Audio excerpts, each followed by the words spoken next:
투쟁에 나서다. 고민정 더불어민주당 최고위원. 문재인 정부 청와대 대변인. 제21대 국회의원 당선. 민주당 원내 부대표 역임. 이재명 대표와 김건희 여사에 대한 수사를 놓고 여야의 팽팽한 신경전이 벌어진 가운데 특권 없는 공평한 수사의 필요성을 강조했는데 허위 학력 같은 경우는 본인도 시인을 했잖아요. 주가 조작도 공범은 현재 이 구속이 돼 있는 상황이고 구속되고 재판받죠. 마치 대통령위에 상황이 있는 거 아닌가. 고민정 최고위원이 본 정치권 갈등 해법 집중 분석합니다. 정기국회 일정이 본격화하는 가운데 여야 간 충돌은 더욱 거세지고 있습니다. 정치는 없고 정쟁만 난무하는 현실. 과연 해법은 없는지 고민정 민주당 최고위원과 얘기 나눠보겠습니다. 고 의원님 안녕하십니까? 네, 반갑습니다. 네, 민주당 새 지도부가 꾸려진 지 한 3주 됐죠? 아, 그렇네요. 한 석 달은 된 것 같습니다. 그 전과 달라진 점이 있습니까? 쉬는 날이 없다는 겁니다. 네. 오늘도 이렇게 일요일 날 나와 있는 것처럼 네. 뭐 쉴 틈이 하나도 없는데 그만큼 또 해결해야 될 숙제들이 산적해 있다 보니까 게다가 네. 이제 정부 여당이 국정을 좀 원활하게 잘 이끌어 나가셔야 되는데 온통 이제 사정정국으로만 만들다 보니 그것도 저희 나름대로 방어도 해야 되고 또 민생도 챙겨야 돼서 참 바쁜 나날입니다. 네. 민주당 전당대회 과정에서요. 친명, 비명 이 논란이 있었잖아요. 네네. 고민정 최고위원에게는 비명계 유일한 입성이다 이런 말이 뒤따랐었는데 지금 당 안팎 상황이 그래서 그런지 지금은 당이 하나가 된 것 같다 이런 얘기들이 들리는데 맞습니까? 원래 하나죠. 네. 그리고 이제 선거 과정 중에는 당선되기 위한 치열한 전투가 일어나는 것이니까요. 네. 여기서 선거 끝나고 지금은 최고위 회의 가서 이제 당원들 만나 보거나 혹은 뭐 온라인상에서도 그렇고요. 오히려 응원해 주시는 당원들도 굉장히 많으시고 오히려 이제 민주당이 사분오열되지 않아야 된다라는 그 절박함이 있었는데 네. 저는 거기에는 뜻을 같이 합니다. 근데 다만 다른 의견이 있거나 했을 때는 가감없이 얘기를 해야 되는 게 맞는 얘기이신 것이고요. 네. 이재명 대표 수사를 둘러싸고 지금 한냉 전선이 형성돼 있는데요. 네. 이 대표 수사를 보는 여야의 시각은 아주 극명하게 엇갈립니다. 민주당은 야당 탄압, 정적 제거의 일환이다라고 보던데 시각이 그런가요? 좀 지금 현재 윤석열 정부의 행위들을 보면 별로 상식적인 행위는 아닌 것 같습니다. 네. 그러니까 집권 초기이기 때문에 이때는 자신들의 이제 국정 과제들을 해결하고자 하는 강한 원동력을 만들어내야 될 시기입니다. 네. 그래서 야당에 대한 칼날은 조금 나중에 하더라도 지금은 국민들을 향해서 메시지 발신에 집중해야 되는데 그렇지 않고 있다라는 부분이고요. 그래서 오히려 본인들의 이 국정 운영에 대한 무능함을 이런 무자비함으로 덮으려는 것 아닌가, 시선을 그쪽으로 강탈하려는 것은 아닌가 하는 의구심도 좀 드는 상황입니다. 관련해서 민주당은요. 대통령실 관련 의혹에 대한 국정조사 또 김건희 여사에 대한 특검법을 추진하고 있습니다. 네. 근데 과연 이 특검이 되겠느냐라는 현실론과 함께 이게 이제 여당 공세에 대한 맞불 성격 아니냐 여러 해석이 나오는데 어떤 배경입니까? 저희가 이제 박근혜 탄핵을 했었을 때도 돌이켜 보면 그게 가능하다라는 전제하에 시작하지는 않았었을 겁니다. 네. 그러니까 그만큼 정치라는 건 생물체이기 때문에 계속 변화무쌍하지요. 다만 이번 특검 같은 경우는 맞불 작전이라고 하기에는 김건희 여사를 둘러싼 사건들이 너무나 많이 산적해 있었습니다. 네. 그러니까 대통령 영부인이 되고 나서 문제들만 보더라도 어떤 인사에 개입되어 있는 부분 혹은 대통령 취임식 때 명단과 관련된 혹은 또 이 청와대 이전과 관련된 여러 가지 말들이 지금 나오고 있는데 네. 보석 문제도 있고요. 그래서 여기에 대해서 저희가 어쨌든 야당인데 견제하지 않을 수 없는 부분이 있습니다. 또 하나는 대통령이 되시기 전에 주가 조작과 또 허위 학력 문제는 해결이 되질 않았습니다. 네. 만약에 당시에 검찰이 선거를 막 끝내자마자이든 아니면 선거에 들어가기 바로 직전이든 어느 정도는 정리를 했더라면 이게 특검까지는 넘어오지 않았을 텐데 이번 추석에서도 이게 사람들을 만나보면 여야를 가리지 않고 그거 뭔가 있는 것 아니냐, 해결은 해야 되는 것 아니냐라는 중론이 모아집니다. 네. 근데 여기에 대해서 저희가 야당으로서 문제를 해결하지 않고 대충 뭉개고 넘어가게 되면 결국은 제2의 최순실 사태가 또다시 터질 수도 있기 때문에 예측 가능한 이 어떤 그 불행들을 저희가 미연에 방지해야 되는 건 저희의 의무라고 생각하기 때문에 추진하게 된 겁니다. 법사위 키맨이 됐죠. 조정훈 시대전환 의원이요. 김건희 여사 특검법에 반대 입장을 지금 분명히 하고 있습니다. 네.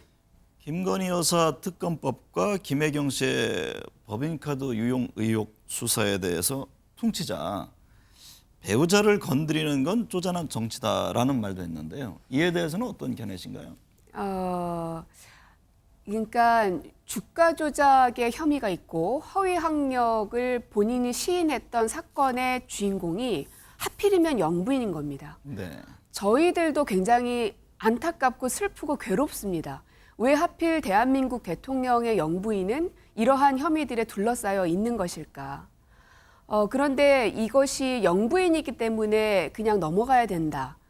영부인이기 때문에 건드리면 쪼잔한 정치가 된다. 네. 라고 한다면 그야말로 그게 구태 정치 아닐까요? 네. 어떤 권력이 있고 힘이 있는 사람들은 그래도 대충 넘어갈 수 있다라는 게 이제 국민들 머릿속에 박혀 있는 권력에 대한 어떤 부당함입니다. 그런데 영부인이라고 해서 저희가 대충 넘어가게 되면 오히려 야당인 민주당이 참 권력 앞에서 나약한 쪼잔한 야당이라고 비판을 받을 것 같습니다. 네. 그래서 지금은 정도를 걷는 것이 중요한 것 같고요. 저희도 영부인께서 그러한 모든 혐의들을 사실이 아니다라는 게 밝혀지기를 기다립니다. 새 정부 첫 국정감사가 예정돼 있는데요. 각종 현안을 둘러싸고 여야 이제 치열한 공방이 예상이 됩니다. 어떤 점에 주력할 계획이세요? 저는 이제 과방위 상임위원이거든요. 네. 그래서 그 안에서 지금 현재 방통위, 방심위 또 뭡니까? 감사원. 네, 감찰이 네. 너무나 지금 심하게 들어오고 있죠.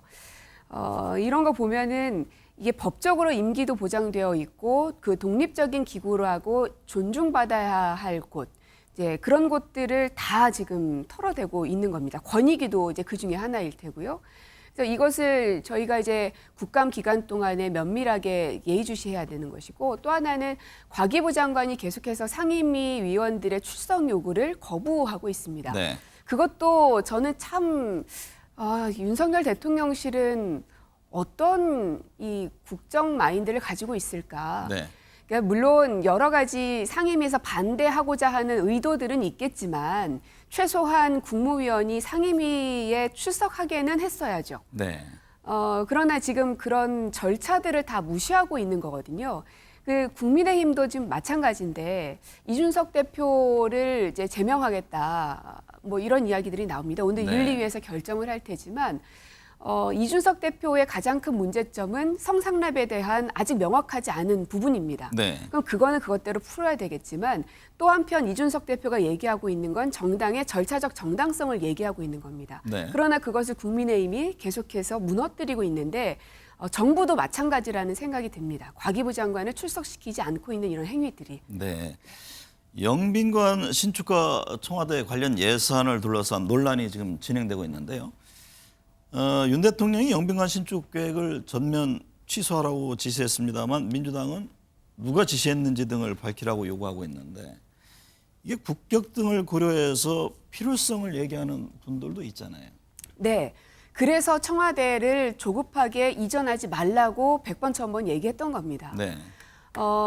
지금 청와대 이전을 통해서 국방부 이전에 대한 비용, 그리고 한남동 관저를 리모델링하는 비용, 그리고 또 영빈관을 신축해야 되는 비용, 이런 모든 것들이 쓸데없이 지금 낭비가 되고 있는 겁니다. 네. 만약에 지금 우리나라의 재정 상태가 굉장히 넉넉하고 경제 상황이 호황기여서 이런 것들을 해도 충분한 국민적 이 여론도 받쳐준다면 상관이 없겠지만 네. 코로나19 이후에 재정 상태가 많이 어렵다는 걸 국민의힘이 계속 얘기해왔지 않습니까? 네. 단 1억이라도 알뜰하게 써야 된다라고 주장하는 게 국민의힘입니다. 그런데 수백억, 수천억 단위의 돈이 들어갈 게 뻔히 보이는 이 청와대 이전을 통해서 예상했던 문제점들이 지금 계속 벌어지고 있는 것이죠. 네. 그렇다면 그 결정은 누가 했는 것인가? 그것은 명명백백하게 밝혀내야 되는 것이고, 만약에 대통령께서 다 지시하시고 하신 거라면 본인께서 책임을 지시는 의미에서 지금 전면 취소하신 거잖아요. 네. 그러면 첫 번째로 해야 되는 건 대국민 사과를 하셨어야죠.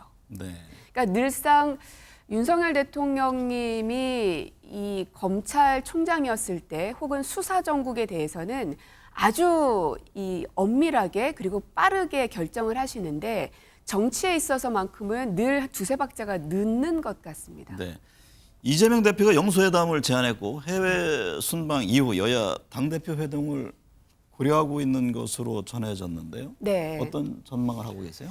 보통은 대통령께서 순방을 다녀오면 그 순방 내용을 이제 여야 국회에도 보고를 보통은 합니다. 통상적으로. 그렇죠. 네. 아마 이제 통상적인 그 수순이 밟아지게 될 텐데요. 다만 걱정인 건 이제 이재명 대표가 갈 경우에는 당대표이기 때문에 국민의힘에서도 역시 당대표급이 와야죠. 그러면 네. 비대위원장이 와야 할 텐데 과연 누가 오실 수 있을까? 과연 비대위 출범을 할 수 있을까? 좀 그 걱정도 듭니다. 네. 대통령과 야당 대표의 만남이 이루어지면요. 전국 운영의 하나의 새로운 분수령이 될 것으로 보세요. 저는 오히려 윤석열 대통령에게는 굉장히 큰 기회가 될 거라고 생각합니다. 네. 그래서 왜 우리가 먼저 그런 회담을 제안을 했을까? 왜냐하면 저쪽 좋을 일인데 라는 생각을 했거든요. 그래서 제가 윤석열 대통령의 참모였으면 당장이라도 그걸 받았을 겁니다. 그래야 사람들의 시선을 민생 문제로 돌릴 수 있거든요. 그리고 본인의 이 지지율이 계속 떨어지고 있는 부분을 어느 정도는 만회할 수 있는 기회가 될 수도 있는데 지금 네. 그 기회를 당신께서 계속 차고 계시는 거고, 근데 저희는 이런 유불리를 따지지 않고 당장의 쌀값 문제만 하더라도 농민들의 시름이 너무나 심각하고요. 네. 그리고 지금 그 이제 한미 정상회담을 통해서 과연 이 인플레이션 감축법을 어떻게 해결하실지도 관건이긴 하지만 네. 이 자동차 업계도 굉장히 큰 타격을 입을 겁니다. 그럼 노동계까지 이 타격이 이제 전이가 될 것인데 이런 문제들을 해결하지 않으면 국민들이 너무 괴로워지기 때문에 네. 야당은 협조할 생각이 있으니 정부 여당께서 제발 이 깃발을 먼저 꽂고 나오시라 하고 지금 부탁을 드리고 있는 겁니다. 윤석열 대통령이 지금 김건희 여사와 함께 엘리자베스 여왕 장례식 또 유엔 총회 참석을 위해 출국을 했습니다. 네. 한미 한일 정상회담도 예정이 돼 있는데 이제 방금 말씀하셨듯이 뭐 인플레 감축법 대응이라든가 여러 가지 현안이 있습니다. 네. 일전에 김 여사 동행과 관련해서도 입장을 내신 바가 있던데 어떤 점이 중요하다고 보세요? 일단은 장례식 같은 경우는 같이 가시는 게 맞습니다. 네. 그래서 그거는 가시지만 유엔 총회 같은 경우는 다자회담이 있는 곳이고 그리고 국빈으로 우리만 초대를 받은 그런 순방이 아니기 때문에 네. 원포인트 정상회담을 통해서는 위해서는 대통령께서만 가시는 경우들도 왕왕 있습니다. 문재인 대통령도 물론 그런 적이 여러 번 있었고요. 근데 지금 현재 김건희 여사를 둘러싼 여러 사건 사고들이 끊이지 않고 있고 그리고 이 부속실이 여전히 존재하지 않기 때문에 아직 다 이 내부 정비가 되지 않았다면 무리할 것이 무엇이냐. 네. 우리가 그렇다고 해서 영부인님을 인정하지 않거나 부정하는 것은 절대 아니지 않습니까? 그래서 조급해하거나 서두르지 않고 준비가 됐을 때 나서셨으면 좋겠다라는 말씀을 드린 건데 그것마저도 이 삐딱하게 듣기 시작하시면 저희가 아무리 이 충언을 드려도 이 계속 오해만 하시게 되면은 결국은 입을 닫게 되는 거고 네. 그것은 이제 대한민국에게는 큰 타격으로 갈 수밖에 없지 않느냐 하는 생각입니다. 당일각에서요 한동훈 법무부 장관과 이상민 행정안전부 장관의 그 탄핵 얘기가 있었는데 네. 이에 대해서는 어떤 입장이세요? 뭐 여전히 저희들 주머니 속에 있습니다. 네. 탄핵 전에 이제 해임 건의안부터 순서가 갈 텐데요. 여기에 대해서 이 경찰 당사자들은 물론이려니와 이제 국민들도 있는 그 상위법을 무시하고 시행령을 통해서 통치한다는 것에 대한 반대 여론들이 굉장히 뜨거운 상황이긴 합니다. 네. 하지만 지금 당장에는 이제 쌀값 문제 등 그 터지는 현안들이 많기 때문에 일단 그것을 해결하지만 여전히 이 많은 사안들은 저희 야당의 주머니 속에 있다 네. 하는 점들을 잊지 않으셨으면 좋겠습니다. 감사원이 그 특별 감찰을 하기 전에 국회 승인을 받도록 하는 감사원법 개정을 두고도 지금 논란인데 국민의힘 최재형 의원은 헌법 체계 파괴다 이런 지적을 했습니다. 앞서 말씀드린 것처럼 시행령 통치라는 헌법 체계를 파괴하고 있는 게 국민의힘입니다. 감사원 같은 경우는 최재형 의원님이 말씀하신 것처럼 아주 독립적인 기구이죠. 그런데 최재 감사원장이 법사위에서 이 얘기했죠. 감사원은 대통령의 국정 운영을 지원하는 기관이다. 네. 굉장히 독립적인 기관을 마치 대통령의 하수인인 것처럼 말씀하신 게 바로 이 최재해 현재 원장이십니다. 이런 말씀이야말로 헌법을 파괴하고 있는 발언들이고 행위들인 것이죠. 네. 그래서 사실은 불필요한 법들이 이 시행령 통치 등 이 헌법을 파괴하고 있는 국민의힘과 정부 여당의 행위들이 계속 나오고 있기 때문에 너무나 상식적으로 지켜졌던 걸 안 하시니까 그런 법으로라도 강제하려는 이 목소리들이 나오는 겁니다. 네. 저희도 이런 게 계속 법으로 규정되기보다는 서로의 약속에 의해서 또 관례에 의해서 정해지고 보장되어지기를 원합니다. 정치권은 누구나 민생을 외치지만 현실은 정쟁만이 난무합니다. 국내외 닥치는 파고에 여야가 합심해서 해결해 나가는 모습 언제쯤 볼 수 있을까요? 고민정 최고위원의 활약을 기대해 봅니다. 오늘 함께해 주셔서 감사합니다. 네, 고맙습니다.